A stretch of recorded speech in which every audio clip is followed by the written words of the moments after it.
A maior mudança de todas é a mudança que Deus faz em nós. Quantos podem dizer que, desde que receberam a Jesus Cristo, vocês mudaram? Quantos, como eu, ainda têm um caminho a percorrer? Amém? Quer saber? Nós estaremos sempre mudando até Jesus voltar para nos buscar. Então, se você ainda não está aperfeiçoado, não fique deprimido com isso. Paulo disse: eu estou prosseguindo em direção à marca da perfeição, mas eu ainda não cheguei lá.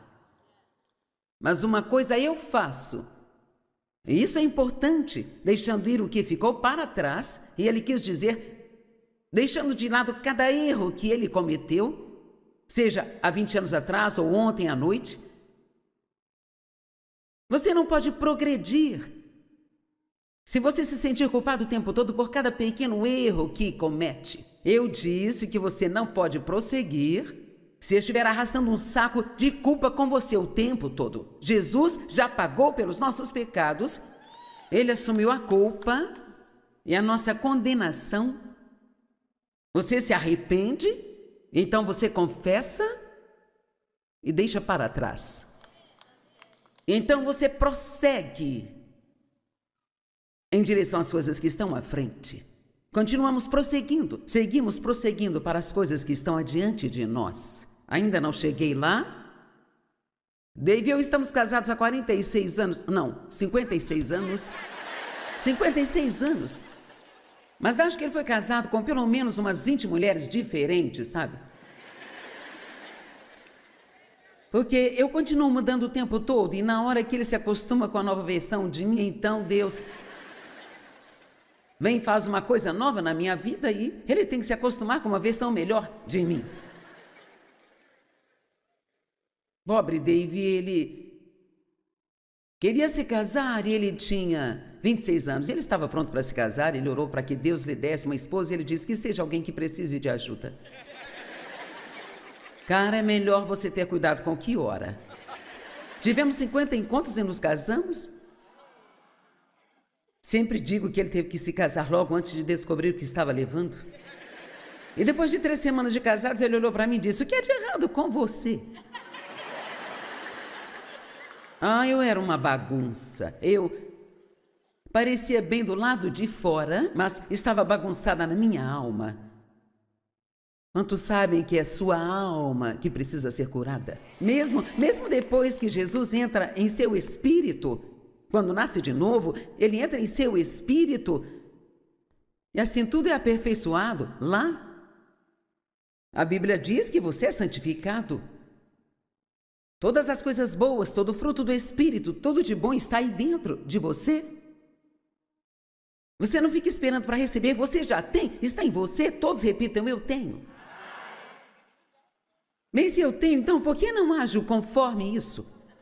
Bem, o Espírito Santo tem que trabalhar esse processo dentro de nós, de levar o que está em nosso espírito para a nossa alma. Sua mente tem que ser renovada. Você tem que mudar de mente, falaremos disso amanhã. E você não precisa de ajuda com a mente, não é mesmo? Você nunca teve problemas com seus pensamentos. Ok, você tem que mudar a forma de falar. Se você quiser ter o que Jesus morreu para dar a você, tem que mudar o jeito de falar. Tem que aprender a dizer o que a palavra diz, não o que você sente, o que pensa.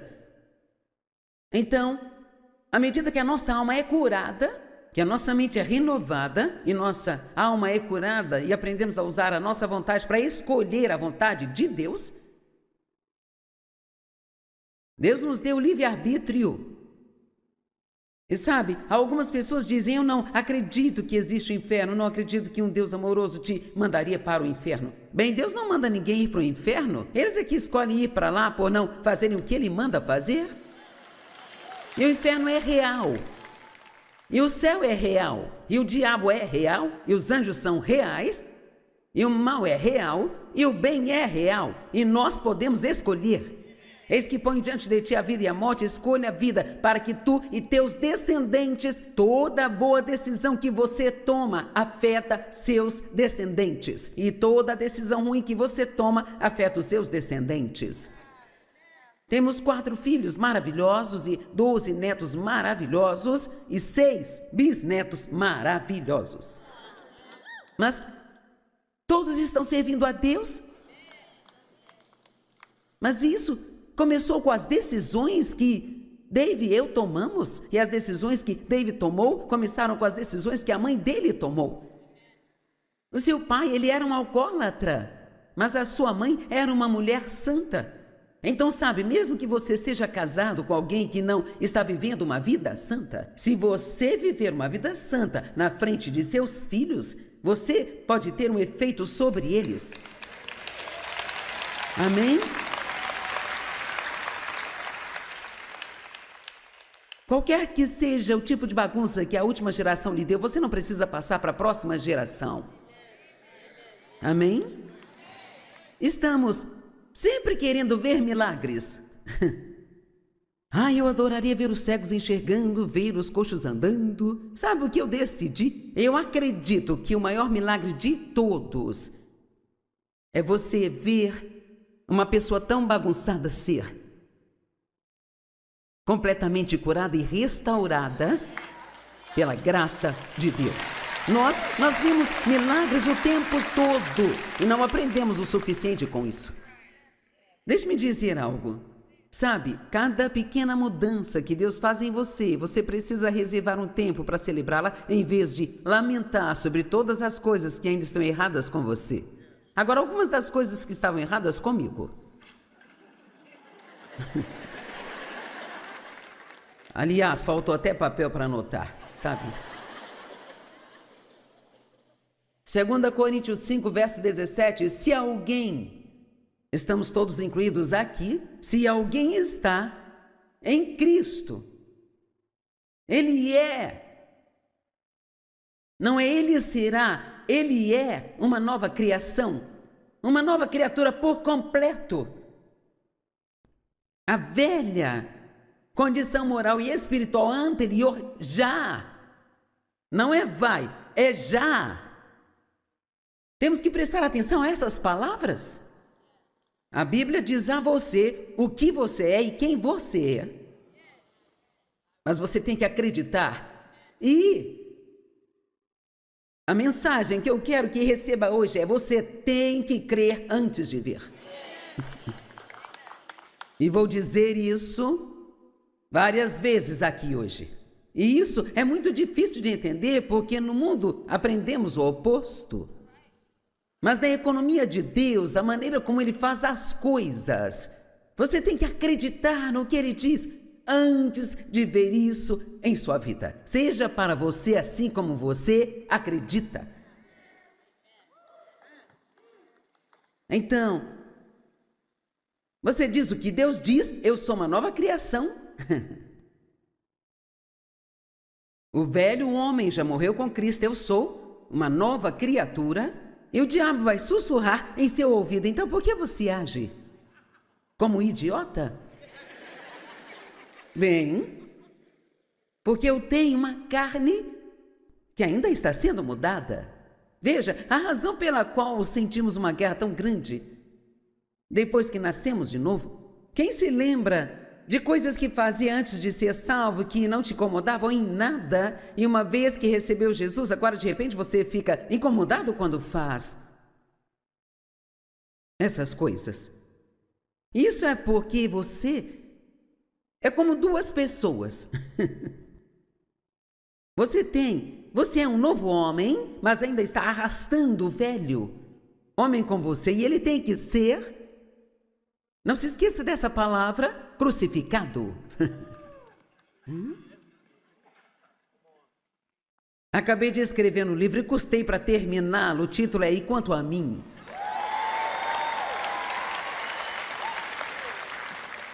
E quanto a mim, e quanto a mim, e quanto a mim. Agora, isso é sobre morrer para si mesmo.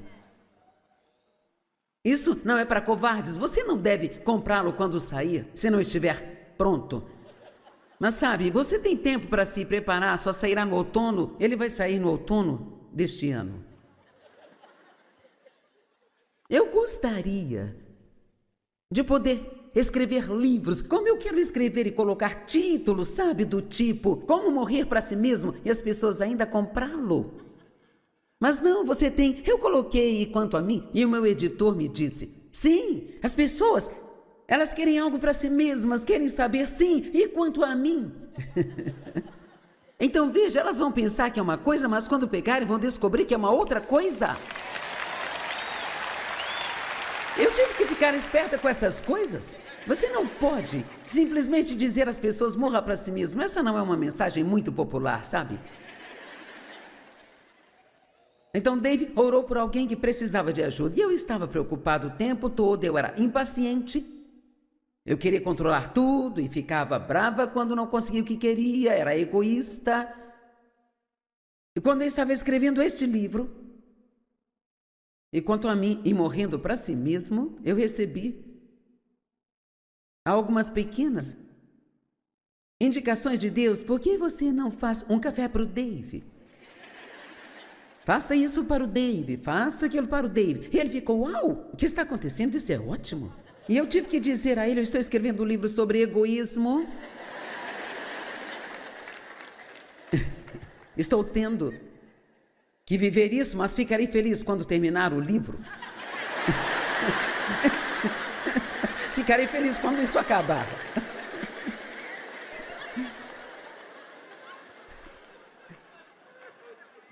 Oh, cara, eu era negativa e crítica, julgadora, implacável e tinha uma mentalidade de vítima. Eu era ciumenta e ingrata, inventava desculpas para todo o meu mau comportamento. Eu continuava e continuava e continuava. Tem alguém aqui que esteve tão ruim quanto eu? Todos nós, na verdade. Bem, algumas dessas coisas Deus me ajudou a superar completamente. Mas algumas delas, eu posso estar na metade do caminho ainda. Então, sabe, você continua prosseguindo em direção àquele lugar de perfeição do qual Paulo falou, mas nesse meio tempo, não fique pensando o que é de errado comigo. Não existem pessoas perfeitas por aí, nem mesmo os pregadores. Eles podem não contar tudo, mas acredite, nós temos coisas. Temos coisas como todo mundo tem. Deus nos muda por dentro quando nascemos de novo. E somos equipados com tudo o que precisamos para viver de uma forma totalmente nova. Ouça isso. Efésios 1, verso 3. Louvado seja o Deus e Pai de nosso Senhor Jesus Cristo, que já nos abençoou no reino celestial com todas as bênçãos espirituais em Cristo. Já está feito. Posso te dizer algo? Nós não estamos esperando que Jesus faça coisa alguma. Ele já veio fazer tudo o que precisava ser feito. Não estamos esperando em Deus. Ele está esperando que acreditemos. Mas temos que acreditar antes de ver. E acho que precisamos também confessar as coisas. Essa foi uma das maiores lições da minha vida. Deus me ensinou a confessar sua palavra antes que eu ouvisse o sermão sobre ela. O Espírito Santo me ensinou isso. Eu era uma pessoa muito negativa e eu ficava sempre dizendo coisas negativas. E Deus começou a lidar comigo sobre isso, sabe? E assim, eu parei de dizer coisas negativas, achei que estava indo muito bem, então... Mas depois de 6 meses, nada mudou na minha vida e eu fui até Deus e eu disse, estou indo muito bem, eu não tenho dito coisas negativas e nada mudou. E ele disse, você não está dizendo coisas negativas, mas também não está dizendo coisas positivas? E foi assim então que Deus me ensinou que não se trata apenas de não fazer a coisa errada, sabe? Vamos, agora entenda isso. Temos que fazer a coisa certa.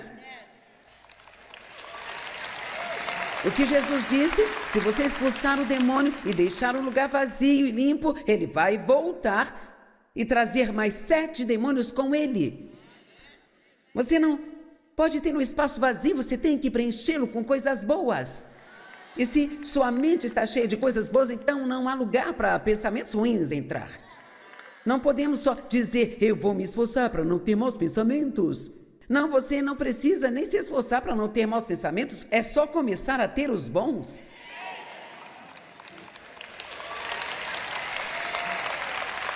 Estamos sempre trabalhando em algo. E Jesus já fez todo o trabalho que precisa ser feito. Vamos falar sobre a palavra tentar.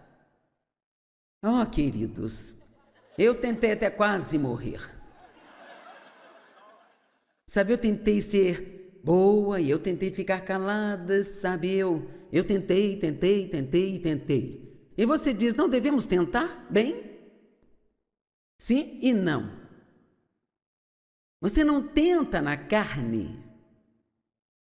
O esforço que fazemos, ele deve ser um esforço liderado e infundido pelo Espírito Santo. Se não for algo que o Espírito Santo esteja levando você a fazer, não vai funcionar. Amém? Uma pessoa veio até a nossa igreja uma vez, ela leu a Bíblia em plano de 1 ano. E o pastor disse, ok, todos vamos ler a Bíblia em 1 ano. Ok. Recebemos o calendário e havia um lugar para marcar o que você tinha lido. Se você lesse 6 capítulos por dia, conseguia ler tudo em 1 ano. 2 no Antigo Testamento, 2 no Novo, 1 em Provérbios e 1 em Salmo. Certo. Fui para casa, fui trabalhar. Pus o calendário na geladeira e ia marcando o que havia lido. E toda vez que eu passava em frente à geladeira, eu ficava assim. Coloquei na geladeira porque eu queria que as pessoas, quando entrassem, me perguntassem o que era aquilo. Ah, eu vou ler a Bíblia inteira até o fim do ano. Oh, uau!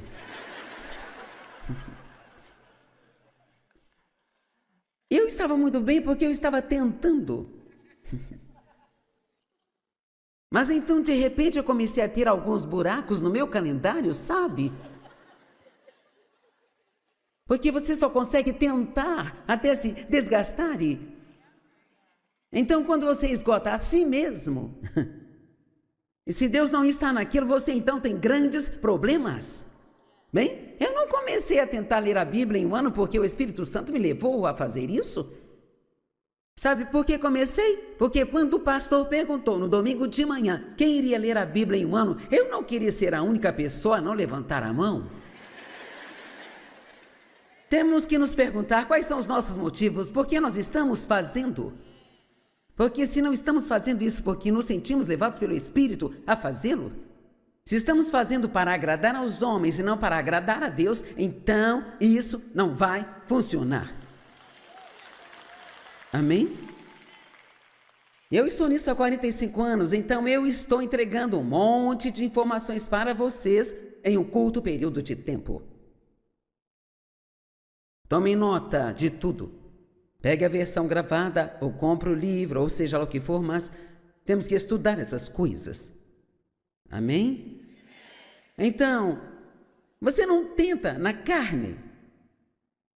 Mas a Bíblia está nos dizendo, em 2 Pedro, ele nos fala de tudo que Deus fez por nós, e ele diz, agora adicione a isso seu esforço e a sua diligência. Mas esse deve ser um esforço infundido pelo Espírito Santo. Veja, eu estava tentando mudar a mim mesma e eu ficava tão frustrada, porque nada estava acontecendo e eu não entendia nada. Quantos já passaram por isso? Oh Deus, eu estou tentando. Então, de vez em quando, eu desisto. Aí nós choramos e achamos que Deus vai sentir pena de nós, e Ele não sente. E finalmente você descobre que não pode mudar a si mesmo, que só Deus pode mudar você. Porque Ele diz, sem mim nada podeis fazer. Então, o que eu estava deixando de fora é que eu ouvia um sermão, talvez no domingo de manhã, sobre a boca. Eu sabia que eu tinha uma boca grande que me deixava em apuros o tempo todo, então eu ia para casa e eu fazia o meu plano de como eu ia manter minha boca fechada. E assim, o meu plano era parar de falar todo tipo de coisa errada e não dizer nada. Eu simplesmente não vou falar nada. Eu não vou falar mais nada, senão haverá problemas. Mas aí então eu comecei a ficar deprimida.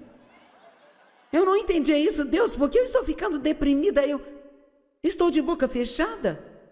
E Deus disse, sim, mas nada mudou por dentro.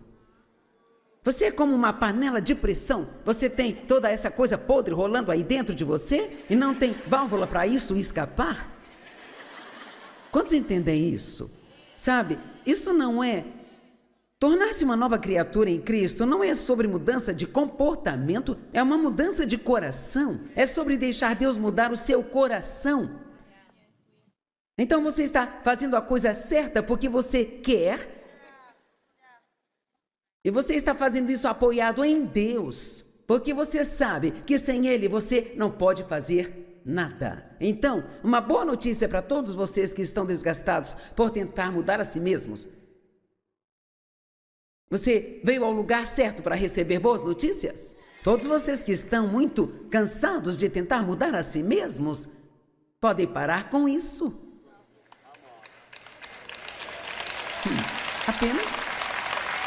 diga, Deus, eu não vou mais fazer isso. Eu me entrego totalmente a você, eu quero ser tudo aquilo que você quer que eu seja, mas eu estou te colocando no comando da minha mudança. Me conduza e me guia naquilo que você quer que eu faça. Ah, e por falar nisso, você não pode mudar a pessoa com quem está casado. Você não pode mudar os seus filhos. Você não pode mudar o seu vizinho, não pode mudar seus pais, você não pode mudar seus amigos. Que coisa ruim, você não pode mudar a ninguém. Você pode orar, mas você não é o oleiro. Então vá para casa e deixe todo mundo que você colocou na roda do oleiro sair de lá.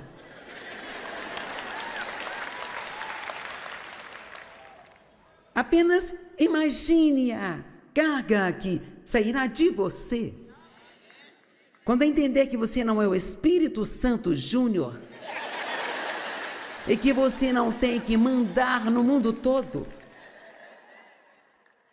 Pense nisso, você pode ser livre para se tornar um cristão. Quero dizer, um cristão de verdade.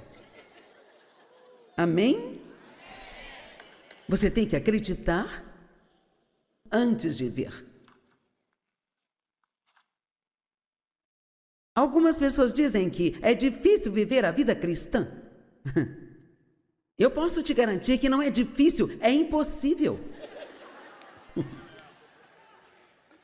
Você não pode viver a vida cristã e eu também não. Jesus é que tem que viver através de nós. Amém? Essa notícia é melhor do que você está pensando. Ah, é tão difícil viver a vida cristã. Não. Quando o diabo lhe disser é difícil, diga, não, você está errado, é impossível. Não é difícil, é impossível. Mas eu posso passar tempo com Deus, posso estudar a palavra, posso me assentar na presença de Deus e deixá-lo mudar-me. Amém?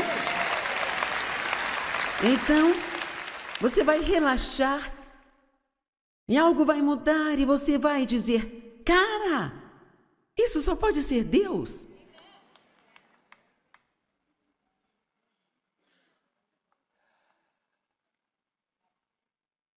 Deus nos dá seu Espírito Santo, porque não podemos fazer isso sozinhos.